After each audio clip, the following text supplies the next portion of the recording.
Olá, meus amados, aqui é a Josi, terapeuta do grupo Fonte do Saber. Estou aqui para continuar a leitura do livro A Lei do Triunfo, de Napoleon Hill. Antes de iniciar a leitura, vamos respirar profundamente, vamos relaxar nosso corpo para ter um maior proveito no conhecimento deste livro. E vamos meditar nas frases do Ho'oponopono. Eu sinto muito. Por favor, me perdoa. Eu te amo. Eu sou grata. Eu sou grata. Eu sou grata. Vou continuar agora a leitura da lição 8. Pergunte a qualquer sábio o que ele mais deseja, e é mais do que provável que responderá: mais conhecimento. O nosso cérebro pode ser comparado a um dínamo, no sentido de que gera e põe em movimento essa energia misteriosa que se chama pensamento. Os estímulos que põem o cérebro em movimento podem ser de duas espécies: autossugestão e sugestão. Podemos selecionar o material que produzirá o nosso pensamento, e isso se chama autossugestão ou sugestão a si mesmo. Podemos também permitir que outros escolham o material para os nossos pensamentos, e isso é sugestão. É, na verdade, humilhante que a maioria dos pensamentos seja produzida por sugestão vinda de fora, de outros, e é ainda mais humilhante ter de admitir que a maioria dentre nós aceita tais sugestões cegamente, sem examiná-las ou verificar a sua veracidade.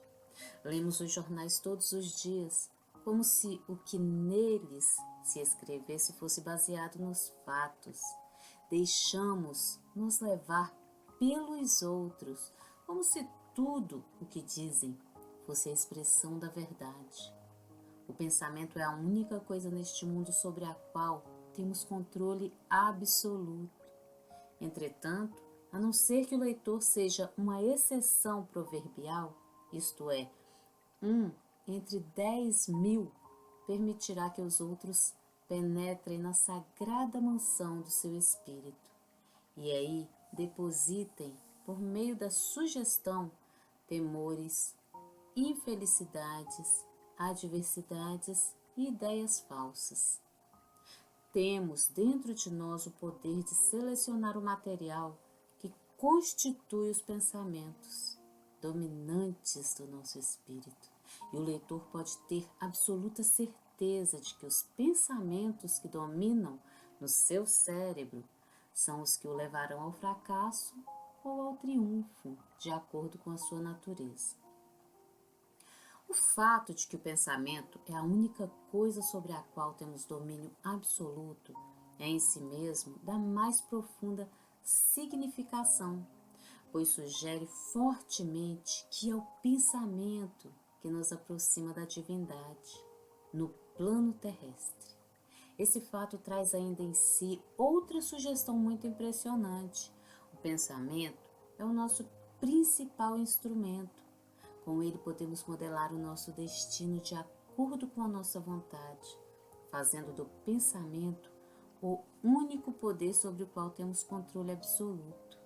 A providência não deixaria, de certo, de associá-lo com esses potenciais que, se forem compreendidos e desenvolvidos, muito ajudarão a imaginação. O autocontrole é mera questão de controle do pensamento. Rogamos ao leitor que leia em voz alta e afirmativa que acabamos de fazer. Deve também meditar sobre isso antes de continuar a leitura, pois sem dúvida alguma é essa a mais importante das frases desse curso. tomadas isoladamente.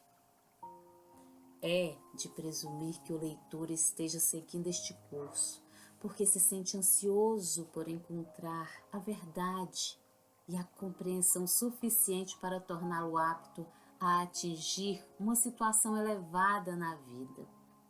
Esta está em busca da chave mágica que lhe abrirá a porta das origens do poder. Entretanto, tem nas mãos essa chave e pode fazer uso dela, desde que aprenda a controlar os seus pensamentos. Fixe na mente, por meio do princípio da autossugestão, pensamentos construtivos, positivos, que se harmonizem com o seu objetivo principal definido, e a mente transformará esses pensamentos em realidade, que lhe restituirá como produto acabado. Isso é controle do pensamento. Quando escolhemos deliberadamente os pensamentos que dominam no nosso cérebro e nos recusamos firmemente a aceitar a sugestão de fora, estamos exercendo autocontrole na sua forma mais eficiente e elevada. O homem é o único capaz de fazer tal coisa. De quantos milhões de anos precisou a natureza para produzir esse animal? É o que ninguém sabe. Mas o fato é que todos os que entendem de psicologia sabem que os pensamentos dominantes determinam os atos e a natureza do homem. O processo por meio do qual podemos pensar com exatidão é assunto que reservamos para a 11ª lição desse curso. O ponto que queremos esclarecer bem nesta lição é que o pensamento, exato ou não, é a forma mais elevada de funcionamento do cérebro humano. E nós não somos mais do que a soma dos nossos pensamentos mais preeminentes e dominantes.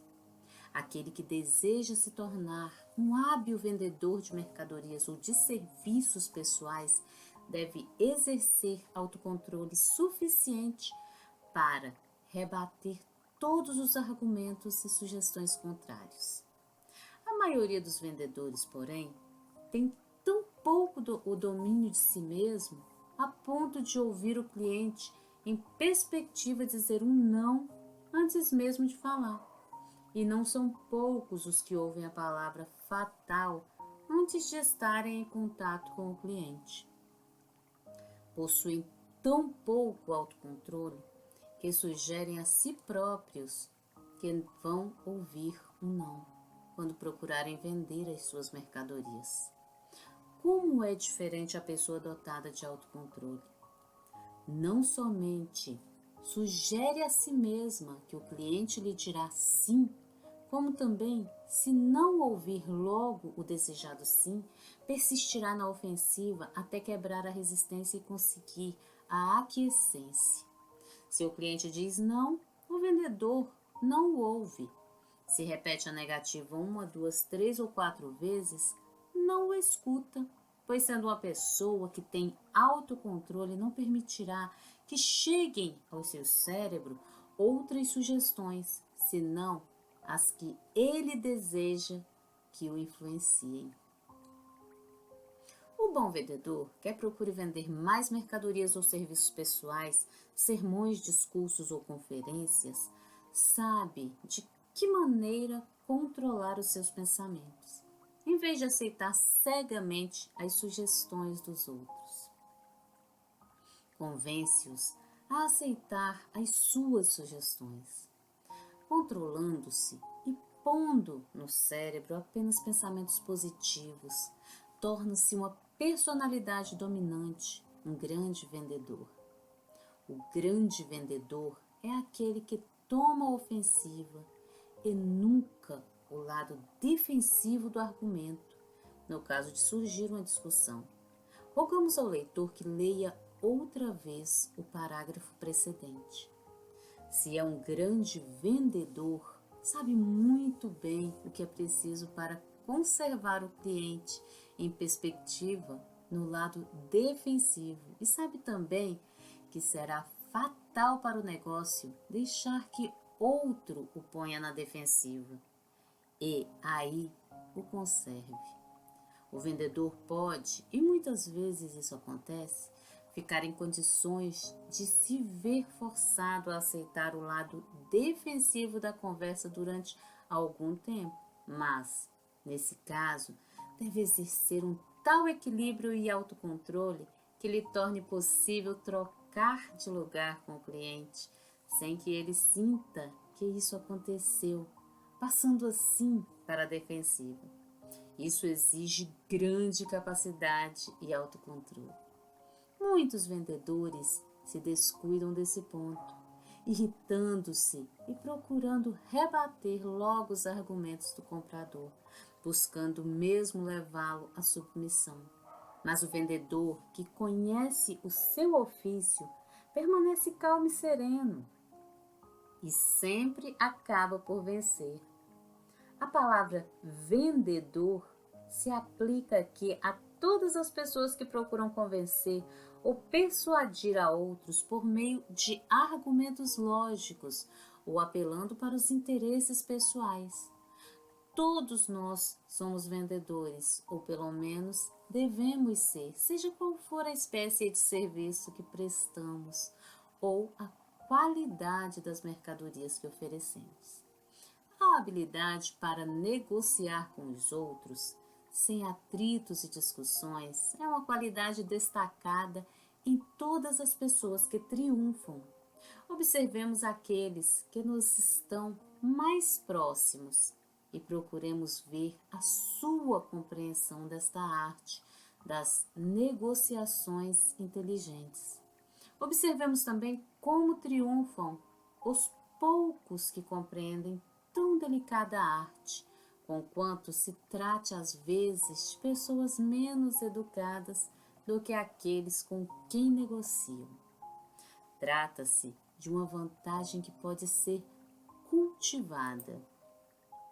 A arte das negociações, coroadas de êxito, nasce da paciência e do autocontrole. Observemos com que facilidade os vendedores bem-sucedidos exercem o autocontrole quando estão procurando convencer um freguês impaciente. O vendedor pode estar fervendo de indignação, mas nunca deixará transparecer tal coisa, quer na fisionomia, quer nas palavras. É que já adquiriu a arte de negociar com inteligência. Uma simples demonstração de desagrado, uma única palavra que denote impaciência, muitas vezes destrói uma transação e ninguém sabe mais disso do que um vendedor inteligente, o qual timbra em controlar os seus sentimentos e, como recompensa, marca ele próprio o seu salário e escolhe a sua própria situação. Observar uma pessoa que já adquiriu a arte de negociar com inteligência é uma espécie de educação liberal. Observemos o orador público que já adquiriu essa arte. Vejamos com que firmeza se dirige para a plataforma. Notemos o tom firme da sua voz logo que começa a falar.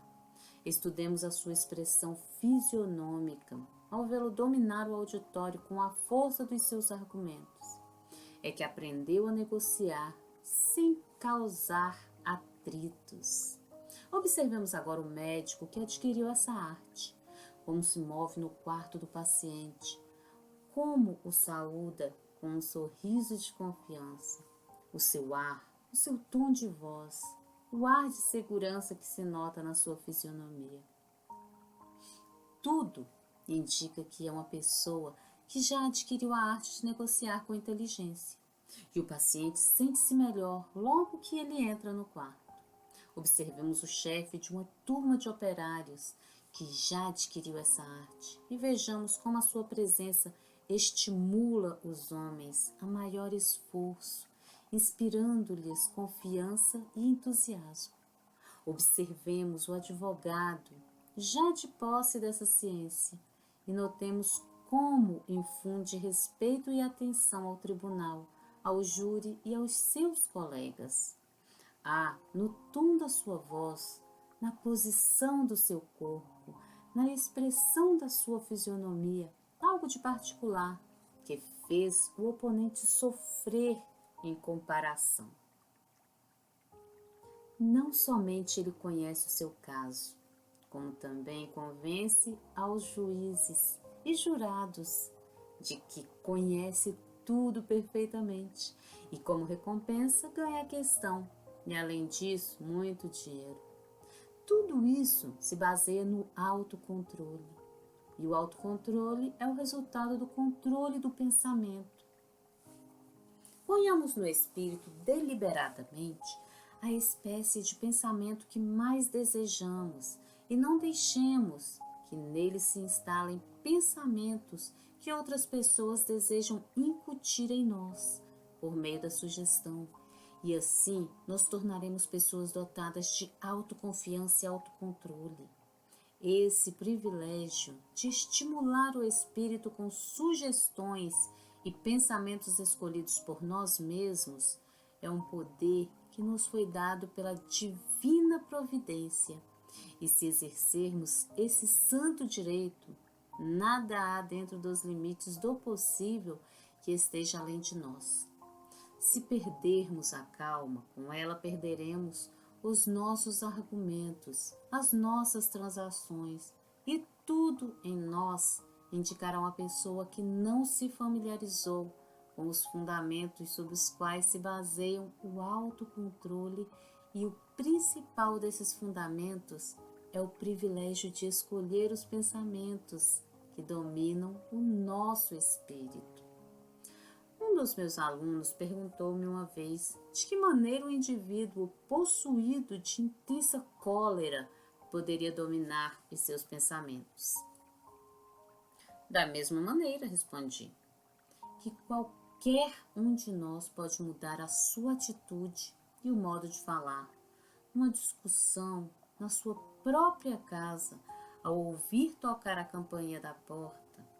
Controla-se porque deseja controlar-se. Se o leitor já se encontrou numa situação assim, na necessidade de mudar rapidamente a sua expressão fisionômica, sabe facilmente de que maneira pode fazer isso. E sabe também que é possível, porque quer. Atrás de todas as realizações, de todo e qualquer autocontrole, atrás de todo controle, se esconde essa magia que se chama desejo. Não há exagero em afirmar que somos limitados apenas pela intensidade dos nossos desejos. Quando o nosso desejo é bastante forte, daremos a impressão de possuir poderes sobre-humanos de realização. Ninguém explicou ainda esse estranho fenômeno mental, e talvez ninguém possa explicá-lo jamais. Porém, se o leitor tiver dúvidas sobre isso, faça uma experiência a fim de convencer-se. Embora outras pessoas possam, às vezes, opor-se às suas ambições, lembre-se que o desânimo vem mais frequentemente de nós mesmos. Se estiver num prédio atingido por um grande incêndio e verificar que todas as portas e janelas estão fechadas, tudo indica que procurará forçar uma saída para livrar-se da morte, pois é seu desejo salvar a própria vida. Se deseja adquirir a arte de negociar com inteligência, como é certamente o seu caso, se é e se convenceu da grande importância que isso tem para a consecução do seu objetivo principal definido, fará também o mesmo, contanto que o seu desejo seja realmente intenso. Napoleão Bonaparte desejou ser imperador da França e conseguiu. Lincoln quis libertar os escravos na América e realizou seu sonho. Os franceses desejaram não desaparecer no início da Guerra Mundial e não desapareceram. Edison desejou produzir a luz com energia elétrica e produziu-a. Conquanto levasse muitos anos para conseguir isso. Theodore Roosevelt desejou unir os oceanos Pacífico e Atlântico por meio do Canal do Panamá e realizou seu desejo. Demóstenes quis ser um grande orador e, apesar de um grave defeito vocal, transformou esse desejo em realidade. Helen Keller teve o desejo de falar e, conquanto surda, cega e muda, falou perfeitamente.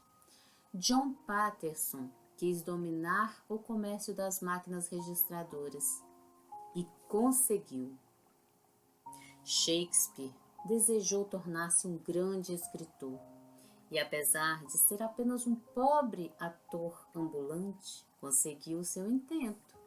Billy Sunday quis deixar de jogar beisebol para tornar-se um grande pregador e conseguiu realizar o seu desejo. James J. Hill desejou tornar-se um grande empreendedor e, conquanto fosse um mero telegrafista, transformou esse desejo em realidade. Não diga ao leitor, não é possível fazer isso. Nem diga também que é diferente dessas pessoas e de milhares de outros indivíduos que têm conseguido feitos notáveis em todos os ramos de atividade. Se é diferente desses indivíduos, só pode ser num sentido. O seu desejo de alcançar um determinado objetivo era mais intenso do que o do leitor. Lance no pensamento a semente de um desejo construtivo, fazendo seu o seguinte credo e código de moral. Desejo ser útil aos meus semelhantes durante a minha jornada terrestre. Para isso, adotei este credo como uma norma que devo seguir nas minhas relações com os outros. Educar a mim mesmo de tal maneira que jamais encontre falta nos outros, mesmo que esteja em desacordo com eles, ou que o seu trabalho seja inferior, enquanto compreender que estão sendo sinceros e fazendo o melhor que podem. Respeitar a minha pátria, a minha profissão e a mim mesma. Ser honesto e justo para com os meus semelhantes, tanto quanto desejo que eles sejam para comigo. Ser um cidadão leal à pátria, falar dela com orgulho e agir sempre como um defensor valoroso das suas tradições e do seu nome. Ser uma pessoa cujo nome merece respeito em toda parte. Basear minhas expectativas de recompensa no fundamento sólido dos serviços prestados. Querer pagar o preço do triunfo com um esforço honesto. Olhar para o meu trabalho como uma oportunidade para ser aproveitada com alegria e não como algo que se suporta com sacrifício. Lembrar-me de que o triunfo dorme dentro de mim mesmo, no meu cérebro. Esperar por dificuldades se abrir meu caminho através delas. Evitar a demora em todas as suas formas e nunca, em circunstância alguma, deixar para amanhã o que devo fazer hoje. Finalmente, participar das alegrias da vida, de modo a ser cortês para com os meus semelhantes, leal para com os amigos e sincero para com Deus, que suaviza a minha jornada terrestre. A energia que a maioria das pessoas desperdiça com a falta de autocontrole, se fosse organizada e empregada de maneira construtiva, supriria todas as necessidades e todos os confortos desejados. O tempo que muitas pessoas gastam em falar da vida alheia, se fosse aproveitado de maneira útil, seria suficiente para que elas atingissem o seu objetivo principal, se é que tem algum. Todas as pessoas que triunfam na vida são dotadas de autocontrole, em grande medida. Todos os que fracassam têm quase sempre colocação muito baixa, geralmente zero, nessa importante lei da conduta humana.